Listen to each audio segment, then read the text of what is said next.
That's why I saved your lives, so that you could save ours in return. That's why we're here. To save each other.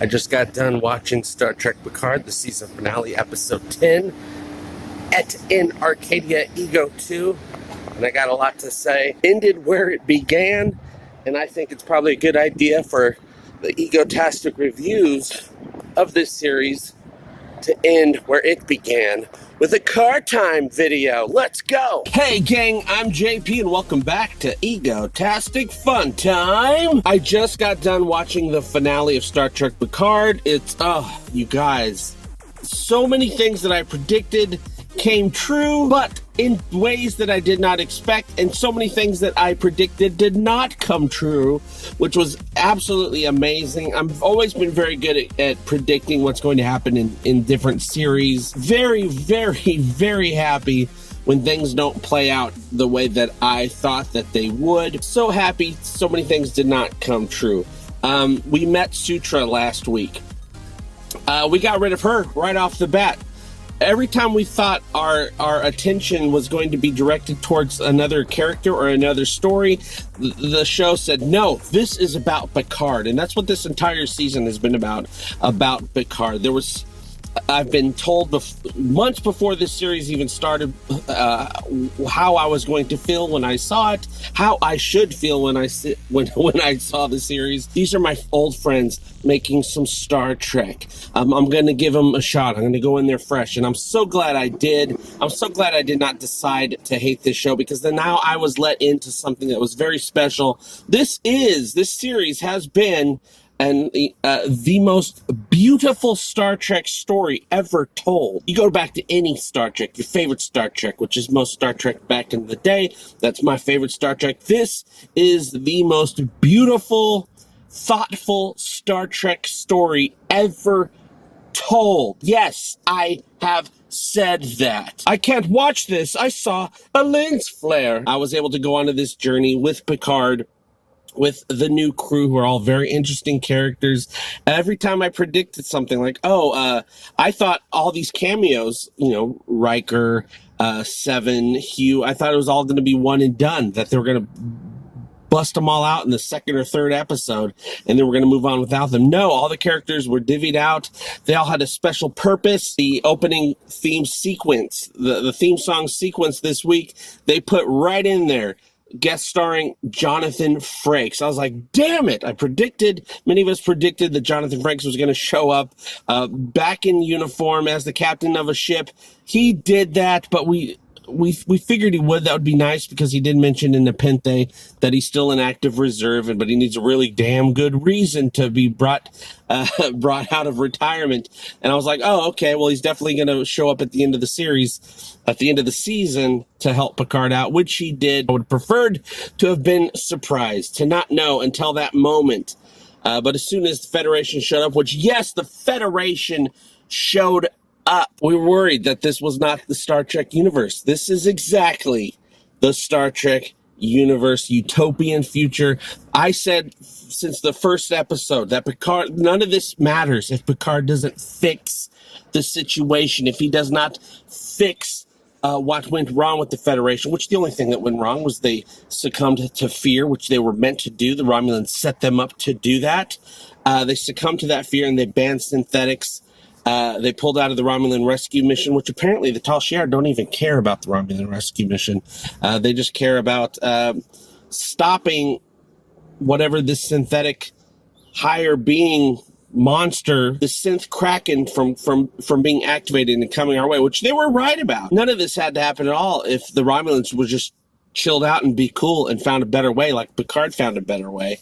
But one thing that I did love is that, yes, it turned out there was possibly still a discovery connection, that synthetic life form from the future or the beginning of time or whatever it was, maybe had something to do with Control from Star Trek Discovery, which we all predicted could be the case.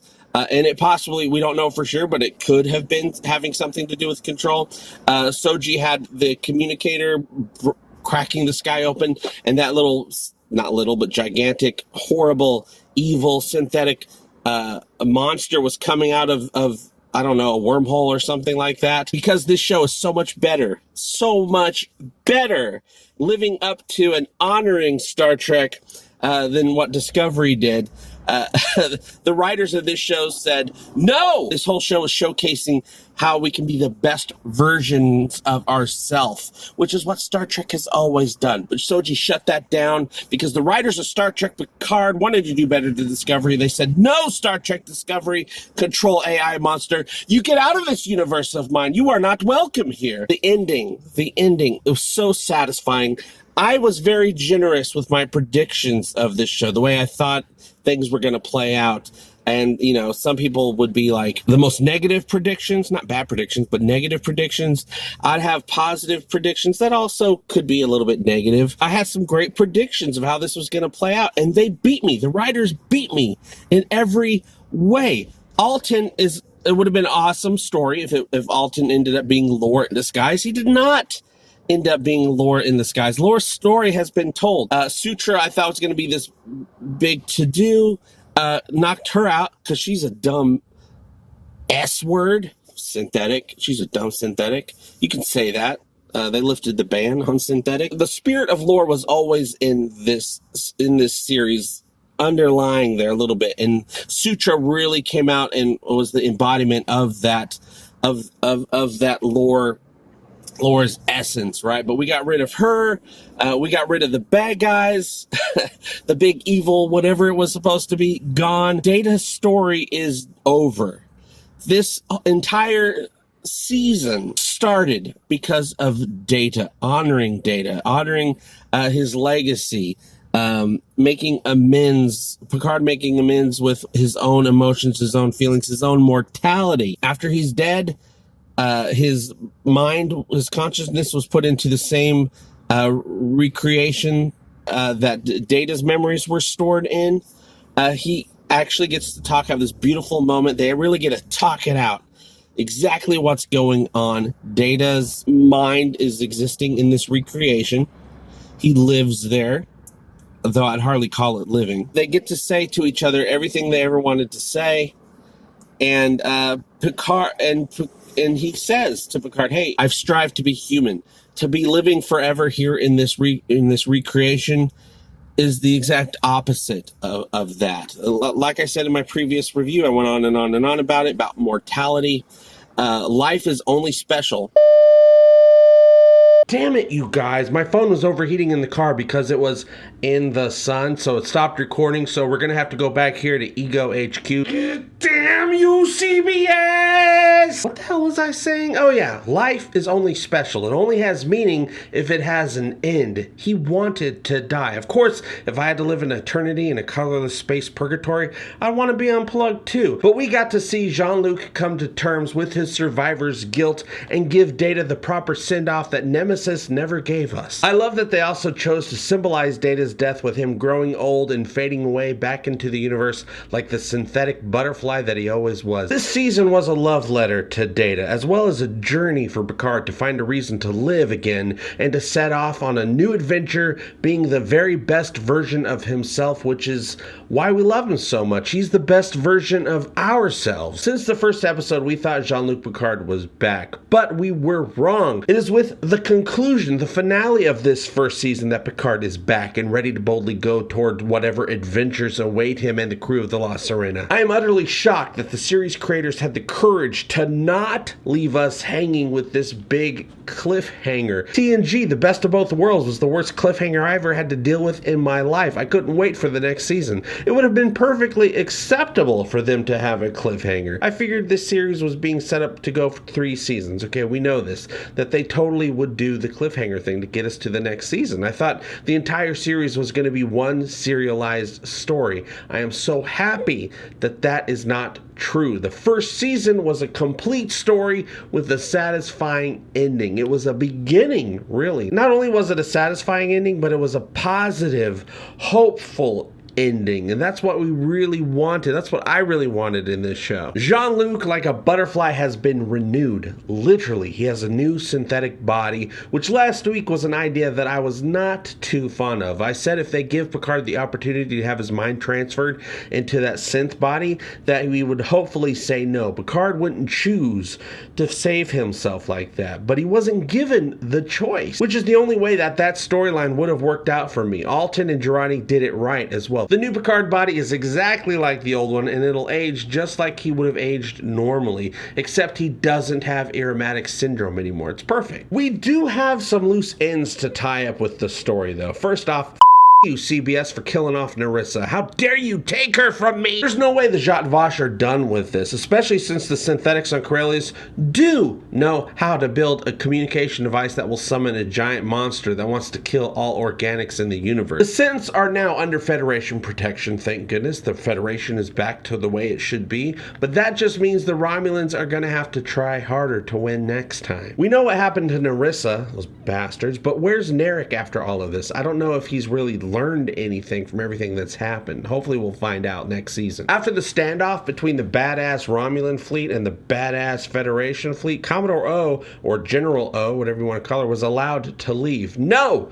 She's responsible for killing over 92,000 people on Mars. Having her captured and made to pay for her crimes should be a top priority going forward for Starfleet and the Federation. I mean, I understand letting her go at that moment because she had over 200 warbirds with her, but later on we do need to get her. Well, I still believe Captain Crandall on Nepenthe could turn out to be Q in disguise. He probably is.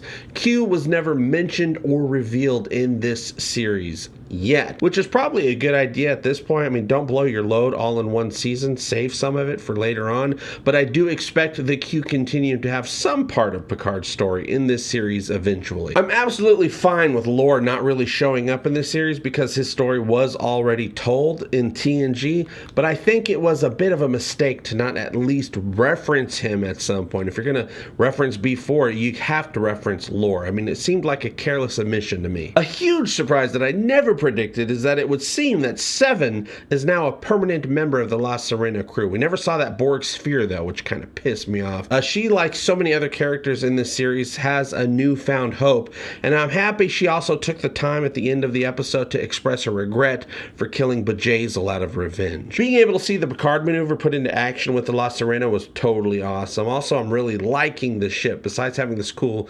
5150 Van Halen paint job, I can't remember which alien race designed the La Sirena, but I do know that it is supposed to be a class of ship that is meant to be ran with a holographic crew, which is another reason Captain Rio specifically chose it. One season down of Star Trek Picard, you guys, and it has proven to be the hopeful vision of humanity's future that I, as a lifelong Trekkie, always expect from Star Trek. Picard reclaimed his legacy, looking forward and seeing that there's always a better way. That's the Picard I remember. He always had hope in this show, and he made everyone around him a better version of themselves for it. The series not only created a 14-year history for Picard following Nemesis, but we started this story off at the end of that history and built upon it. Finally, after long last, the Star Trek universe has been added to, not rebooted, not remade, new canon for us to explore. It would seem to me, though, that at least with this one series, CBS has learned from their mistakes, kinda,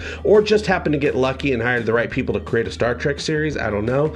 And the audience has spoken. People love Star Trek Picard. They subscribe to All Access in droves just to watch it. But Picard is just one show in a franchise that they want to grow into a huge money-making streaming service building machine. The question is, will CBS take what they've learned from this one series and apply it to future shows that they're developing? I can't answer that yet. We'll have to wait until season 3 of Discovery airs to find out. By the way, CBS All Access has currently been made available to everyone for free for 1 month right now, so you can sign up and watch the entire Picard series as much as you want for free, which is very generous, but also be careful because it's a trap. It's easy to remember to cancel a 7-day trial, you guys, not so much when it becomes a month. So if you're only interested in watching Picard, make sure you cancel your free month before you get charged. Money don't grow on trees, you guys. Very sneaky, CBS. I respect the effort, but sneaky. We now begin the long wait for Season 2 of Star Trek Picard with a premiere date of who the hell knows, because all movies and TV shows are delayed right now thanks to pandemic treachery. Where do you think Jean-Luc and his crew will find themselves when we see them again, whenever that is? You can let me know what you think by joining the conversation below. I'll see you very soon, and as always, I hope all your times are egotastic fun times. Love you, bye-bye!